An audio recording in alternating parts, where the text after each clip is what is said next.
আজকে আজকে যে পরিস্থিতি হয়েছে ক্যাম্পাসে, অ্যাটলিস্ট আপনারা যদি কেউ দেখতেন, বিশ্বাস করেন আপনারা সারা জীবনের জন্য এই ছাত্রলীগ জিনিসটাকে যে কি পরিমাণ ঘৃণা করতেন বা ভয় পাইতেন আপনারা জানেন না।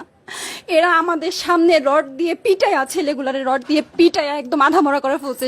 তারা এসে আমাদের পেছনে লুকাইছে, আমাদের বোরকার পেছনে, আমাদের ওড়নার পেছনে লুকায় বলে, আপু আমাদের একটু লুকায় রাখেন, আমাদের ওরা মাইরা ফেলবে, আমাদের বাঁচান আপু বাঁচান। আমরা তাদের ওড়না দিয়ে বোরকা দিয়ে লুকায় রাখছি, সেইখান থেকে আমাদের ধাক্কা দিয়ে ফেলে দিয়ে তাদের বের করে আবার মাথায় রড দিয়ে মারছে, এমন অবস্থা।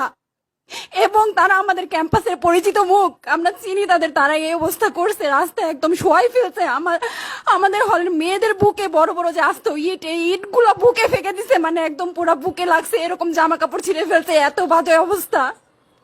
অথচ আমার ব্যাচমেট, আমরা যাদের সাথে ক্লাস করি, একসাথে বসি, আমি তাদের একটা কথা বলতে দেখি না এগুলা নিয়ে, একটা কথা না। এবং তাদের নিউজ ফিডে গেলে দেখবেন তারা এখন এগুলাই সাপোর্ট করে যাইতেছে। কিচ্ছু বলার নাই। আমি আমি কেমনে যাই এই মানুষগুলোর সাথে, এত বছর ক্লাস করছি, বা আমি আরো 6টা মাস কিভাবে ক্লাস করবো আমি জানি না, আমি সত্যি জানি না।